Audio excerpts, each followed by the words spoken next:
पत्र फिलिस्तीनी लोगों की साहसी रक्षा के लिए इमाम खमैनी ने अमेरिकी विश्वविद्यालय के छात्रों को धन्यवाद दिया।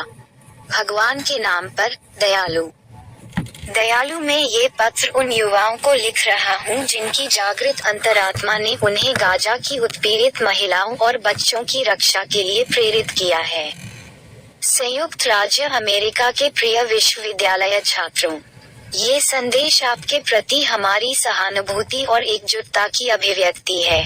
जैसे जैसे इतिहास का पन्ना पलट रहा है, आप उसके दाहिनी ओर खड़े हैं। आपने अब प्रतिरोध मोर्चे की एक शाखा बना ली है और अपनी सरकार के क्रूर दबाव के सामने एक सम्मानजनक संघर्ष शुरू कर दिया है। एक ऐसी सरकार जो खुले तौर पर सूदखोर और क्रूर ज़ायोनी शासन का समर्थन करती है। ग्रेटर रेजिस्टेंस फ्रंट, जो वही समझ और भावनाएं साझा करता है जो आज आप में है। आपसे दूर एक स्थान पर कई वर्षों से उसी संघर्ष में लगा हुआ है। इस संघर्ष का लक्ष्य उस जबरदस्त उत्पीड़न को खत्म करना है जो क्रूर ज़ायोनी आतंकवादी नेटवर्क ने कई वर्षों से फिलिस्तीनी राष्ट्र पर ढाया है।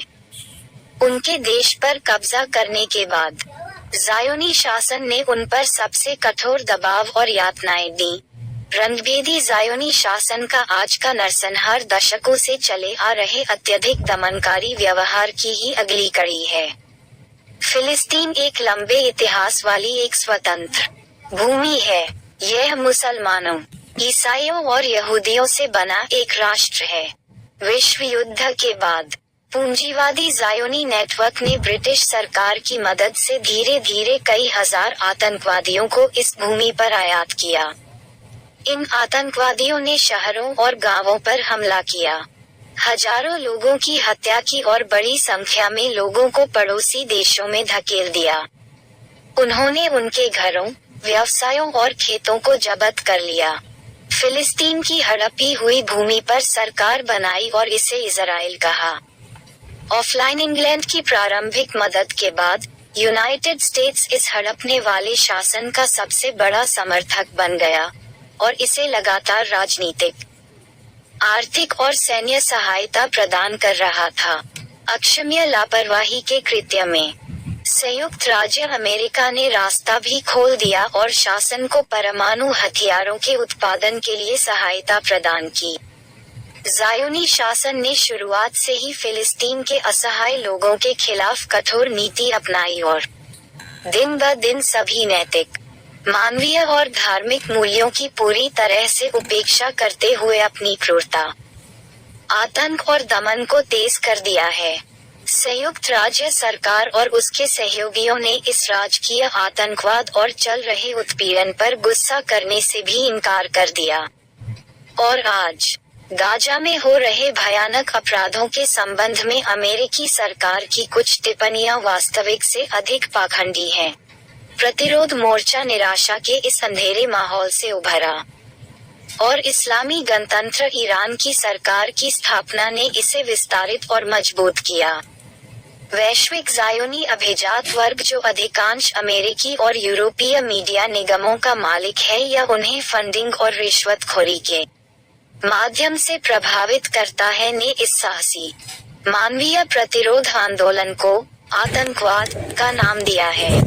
प्रतिरोध मोर्चा निराशा के इस अंधेरे माहौल से उभरा और इस्लामी गणतंत्र ईरान की सरकार की स्थापना ने इसे विस्तारित और मजबूत किया। वैश्विक ज़ायोनी अभिजात वर्ग जो अधिकांश अमेरिकी और यूरोपीय मीडिया निगमों का मालिक है या उन्हें फंडिंग और रिश्वतखोरी के माध्यम से प्रभावित करता है, ने इस साहसी मानवीय प्रतिरोध आंदोलन को आतंकवाद का नाम दिया है। क्या कोई उन लोगों को आतंकवादी राष्ट्र कह सकता है जो अपनी ही जमीन पर कब्जा करने वाले ज़ायोनीवादियों के अपराधों से अपनी रक्षा कर रहे हैं? और क्या ऐसे राष्ट्र की मदद करना और उसे मजबूत करना आतंकवाद का कृत्य है? वैश्विक आधिपत्य के दमनकारी नेता सबसे बुनियादी मानवीय अवधारणाओं को भी बेरहमी से विकृत कर देते हैं। वे क्रूर, आतंकवादी इजरायली शासन को आत्मरक्षा में कार्य करने वाले के रूप में चित्रित करते हैं, फिर भी वे फिलिस्तीनी प्रतिरोध को आतंकवादियों के रूप में चित्रित करते हैं जो अपनी स्वतंत्रता, सुरक्षा और आत्मनिर्णय के अधिकार का बचाव करता है। वालेलुम मैं आपको आश्वस्त करना चाहता हूं कि आज परिस्थितियां बदल रही हैं। पश्चिम एशिया के महत्वपूर्ण क्षेत्र का एक अलग भाग्य इंतजार कर रहा है। वैश्विक स्तर पर लोगों की अंतरात्मा जाग चुकी है और सच्चाई सामने आ रही है। इसके अलावा प्रतिरोध मोर्चा की ताकत बढ़ी है और यह और भी मजबूत होगा। और इतिहास एक पन्ना पलट रहा है। दर्जनों अमेरिकी विश्वविद्यालयों के छात्रों के अलावा अन्य देशों में भी शिक्षाविदों और आम जनता के बीच विद्रोह हुआ है। आपके प्रोफेसरों का समर्थन और एकजुटता एक महत्वपूर्ण और परिणामी विकास है। इससे आपकी सरकार की पुलिस क्रूरता और आप पर पड़ने वाले दबाव के सामने कुछ राहत मिल सकती है। मैं भी उन लोगों में से हूं जो आप युवाओं के प्रति सहानुभूति रखते हैं और आपकी दृढ़ता को महत्व देते हैं। हम मुसलमानों के लिए कुरान का पाठ और मानवता का 10 out of 10 हिस्सा जो सही है उसके लिए खड़ा होना है। इसलिए जैसा तुम्हें आदेश दिया गया है वैसे ही दृढ़ रहो। 11:112 मानवीय रिश्तों के लिए कुरान की सीख है। अत्याचार मत करो और मत बनो उत्पीड़ित। 2:279 प्रतिरोध मोर्चा व्यापक समझ के साथ आगे बढ़ता है। इनका और ऐसी सैकड़ों अन्य आज्ञाओं का अभ्यास करें और ईश्वर की अनुमति से विजय प्राप्त करेंगे। मेरी आपको सलाह है कि आप कुरान से परिचित हो जाएं। Syed Ali Khamenei, 25 May 20